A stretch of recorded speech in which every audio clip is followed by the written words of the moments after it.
Assalamualaikum warahmatullahi wabarakatuh. Allah Subhanahu wa taala berfirman dalam surat Ali Imran. A'udzubillahi minasyaitonirrajim. Wasari'u ila maghfiratin min rabbikum wa jannatin 'arduhas samawati wal ardu uiddat lil muttaqin. Alladzina yunfiquna fis sarra'i wad dharra'i wal kadhimina al ghaidha wal 'afina 'anil nas wallahu yuhibbul muhsinin. Dan bersegeralah menuju surga dan ampunan Allah Subhanahu wa taala. Menuju ampunan dan surga Allah Subhanahu wa taala yang luasnya seluas langit dan bumi. Yang disediakan untuk orang-orang yang bertakwa. Orang yang bertakwa di ayat ini dijelaskan di ayat setelahnya, yaitu orang-orang yang menginfakkan hartanya baik dalam keadaan sedang lapang atau dalam keadaan sedang sempit. Orang berinfak kapanpun.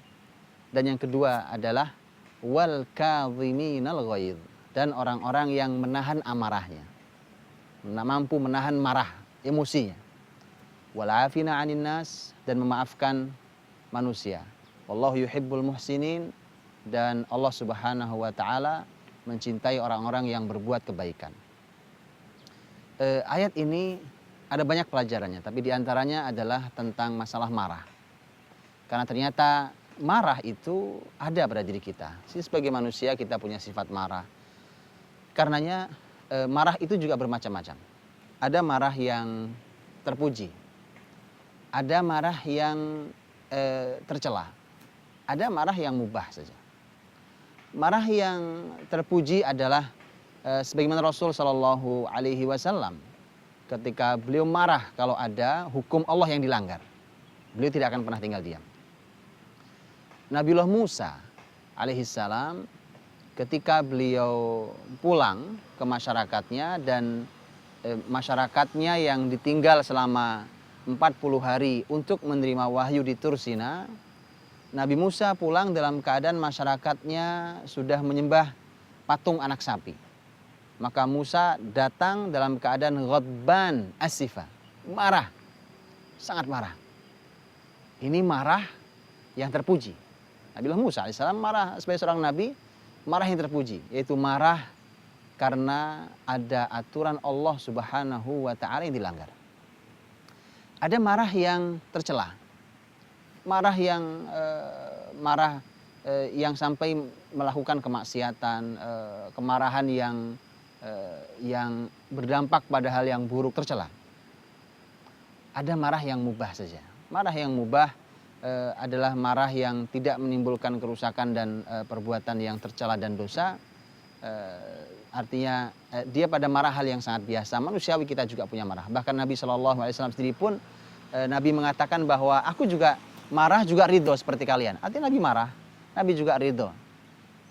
Itu artinya bahwa marah bermacam-macam. Karena marah itu mungkin ada pada diri manusia, bahkan sebagiannya harus ada bahkan, karena tidak boleh tidak ada. Kalau memang sudah berhubungan dengan ada hukum Allah yang dilanggar. Ketika seperti itu maka Islam mengaturnya. Islam mengaturnya bagaimana supaya marah itu adalah merupakan kemarahan yang baik. Karena kemarahan bisa berdampak sangat buruk. Dia bisa berdampak sangat negatif. Sesuai dengan posisi orang. Kalau ada seseorang yang dia adalah seorang pemimpin besar, maka kemarahannya bisa sangat buruk karena dia bisa berdampak kepada wilayah yang dipimpinnya. Dia bisa marah dan bisa memberikan dampak negatif pada sekian banyak masyarakatnya, karena marah menjadi sangat berbahaya karena ini diatur dalam Islam. Ketika Islam mengatur tentang masalah marah ini, kita bisa melihat ayat yang mengatakan bahwa Allah Subhanahu wa taala memberikan sebuah jaminan bahwa ada ampunan Allah.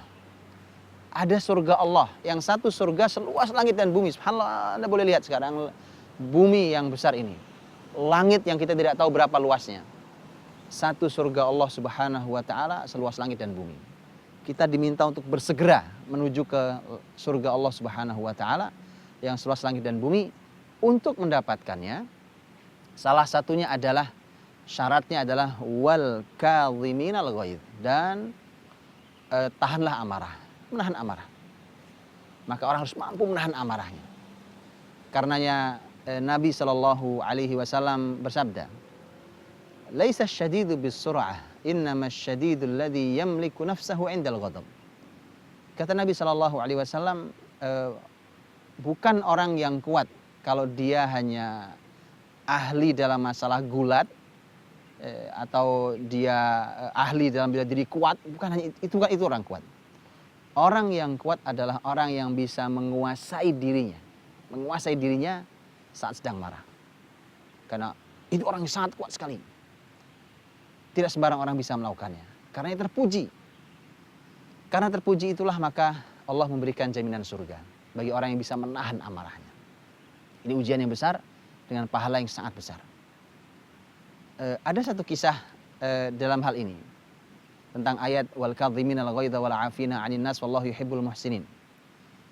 Menahan amarahnya, kemudian memaafkan manusia. Sudah dia tahan amarahnya, dia berusaha memaafkan. Baik, saya maafkan. Wallahu yuhibbul muhsinin. Ditambah lagi yang lebih tinggi lagi, Allah cinta orang-orang yang berbuat ihsan, berbuat baik. Kalau berbuat baik pada orang lain, kalau memaafkan mungkin sudah dia bersihkan hatinya. Saya sudah tidak marah lagi, tapi berbuat baik dia memberi pada orang lain. Subhanallah. Dikabungkan tiga hal itu tentu hal bukan yang sederhana. Bayangkan dari dia marah sampai dia memaafkan, sampai dia mampu memberi orang yang dimarahi. Karena tidak mudah itulah maka balasnya adalah surga Allah Subhanahu wa taala. Ada kisah dalam sejarah ada kisah seorang budak wanita. Budak wanita ini disebut milik seseorang yang bernama Mansur bin Mihran. Budak wanita ini dia membawa sayuran, dan sayuran itu panas. Ada kuahnya panas. Begitu dia bawa, entah bagaimana sayur itu tumpah, dalam keadaan sayur panas itu tumpah ke tuannya, ke Mansur bin Mihran. Begitu tumpah, terasa panasnya. Begitu terasa panas, kemudian kaget, terkejut, dan langsung terlihat marahnya. Mansur marah. Begitu marah sang budak, ini budak yang mengerti ayat, subhanallah. Bacakan ayat surat Ali Imran tadi. Wal kadhiminal ghaidh. Wahai tuanku, ingatlah firman Allah. Kata Mansur apa?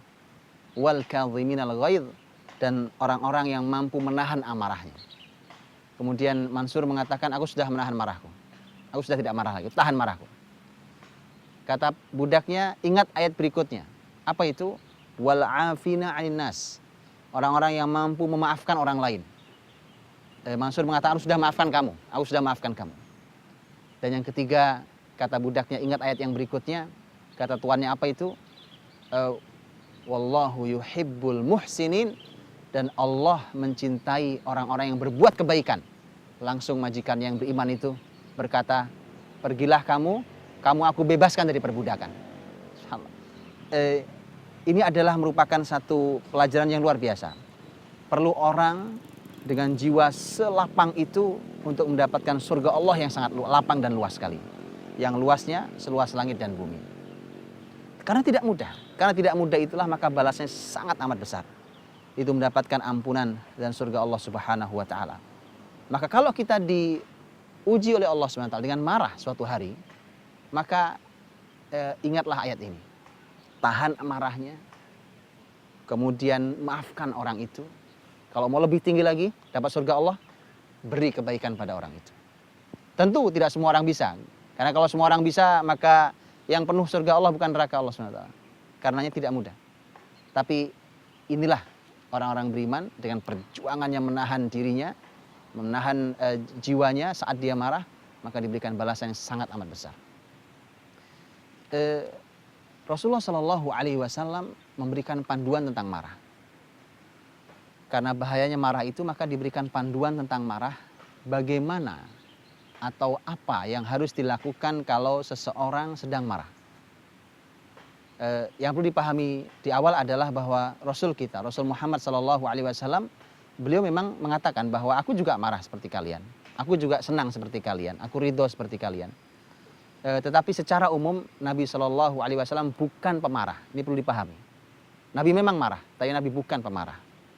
Nabi pernah marah, bahkan para sahabat hafal betul saat Nabi Shallallahu Alaihi Wasallam sedang marah. Nabi SAW karena beliau berkulit putih, kalau beliau marah maka mukanya jadi merah, terlihat beliau merah. dan membesarnya urat leher Nabi Shallallahu Alaihi Wasallam. Tanpa Nabi bicara, sahabat tahu bahwa Rasul sedang marah.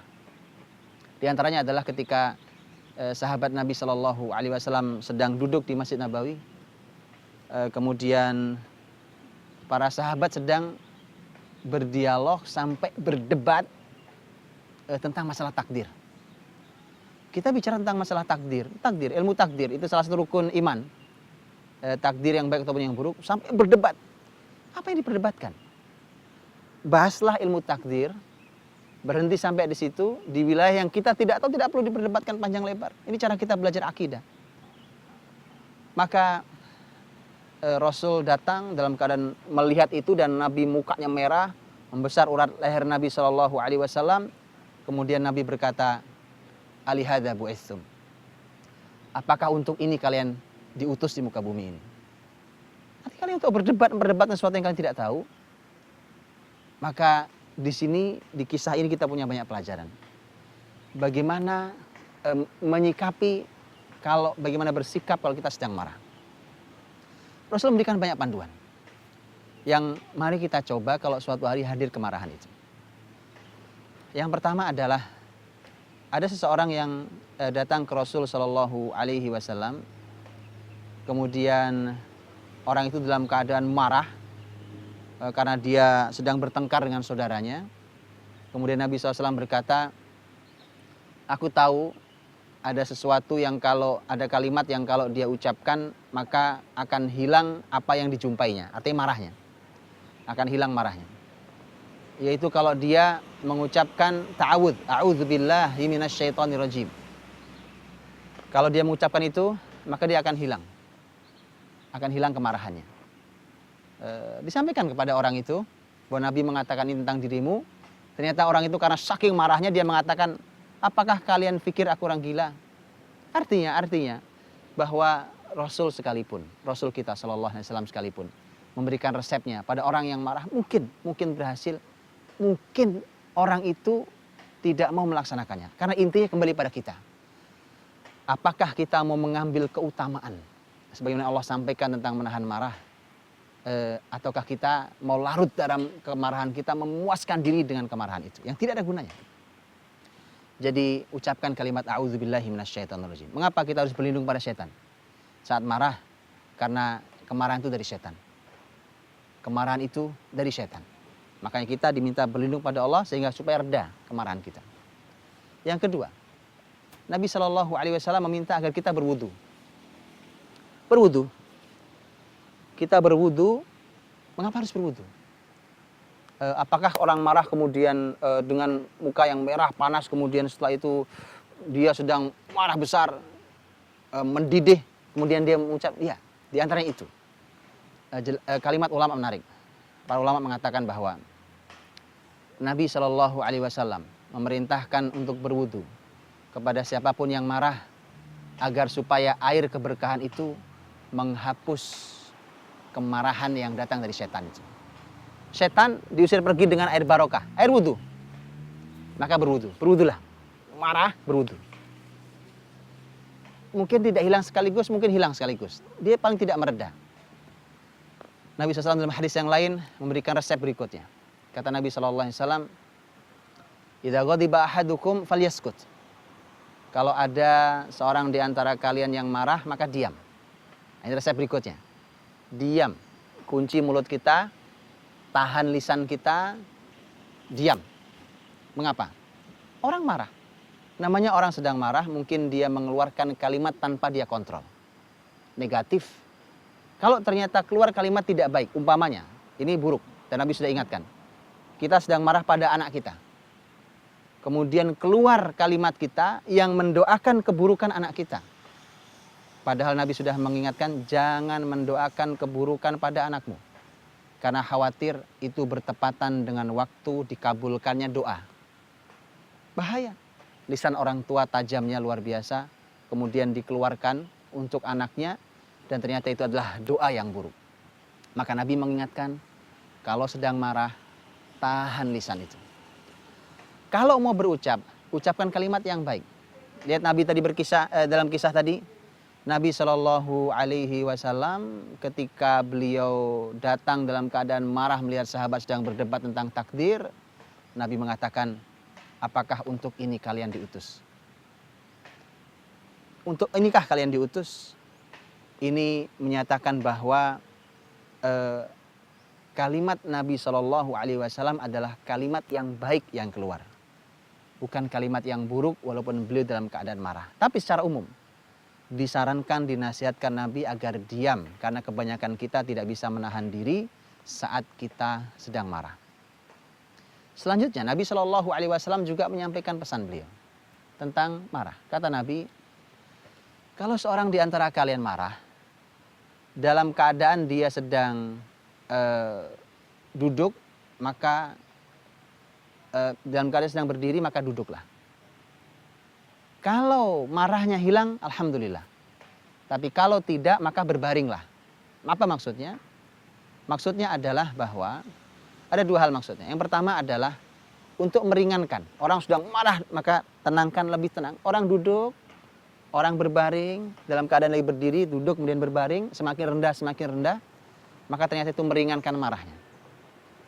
Itu membuat dia menjadi lebih ringan, lebih rileks, lebih santai. Para ulama mengatakan berpindahlah posisi. Jangan di situ, artinya dia duduk, dia berpindah posisi dari posisi berdiri, dia posisinya duduk, kemudian setelah itu posisinya berbaring. Menurut ulama yang lain, apa hikmah di balik hadis ini? Adalah agar menghindari kita untuk melakukan hal yang lebih buruk daripada marah.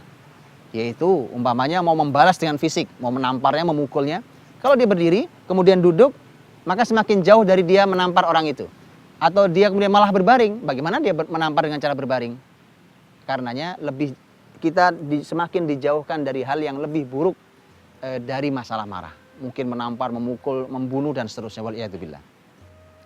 Maka ini panduan diberikan oleh Rasul kita Shallallahu Alaihi Wasallam agar kita saat marah kita tidak melakukan hal yang negatif, tidak melakukan hal yang buruk. Itu artinya bahwa ini adalah adab, akhlak yang harus diperhatikan saat seseorang sedang marah.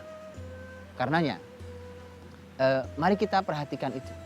Dan yang terakhir adalah bahwa ingatlah keutamaan-keutamaan yang disampaikan Allah dan Rasulnya tentang orang-orang yang berhasil menahan marahnya. Dengan mengingat itu, maka dalam diri kita sekarang punya pilihan. Apakah mau saya lanjutkan marah ini?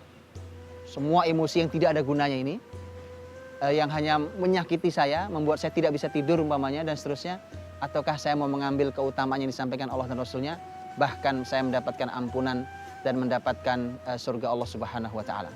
Maka itu dengan mengingat itu mudah-mudahan akan meringankan amarah kita, yang dengan itulah maka kita akan menjadi orang-orang yang mendapatkan keutamaan dengan cara menahan amarah kita. Wallahu taala a'lam bishawab. Assalamualaikum warahmatullahi wabarakatuh.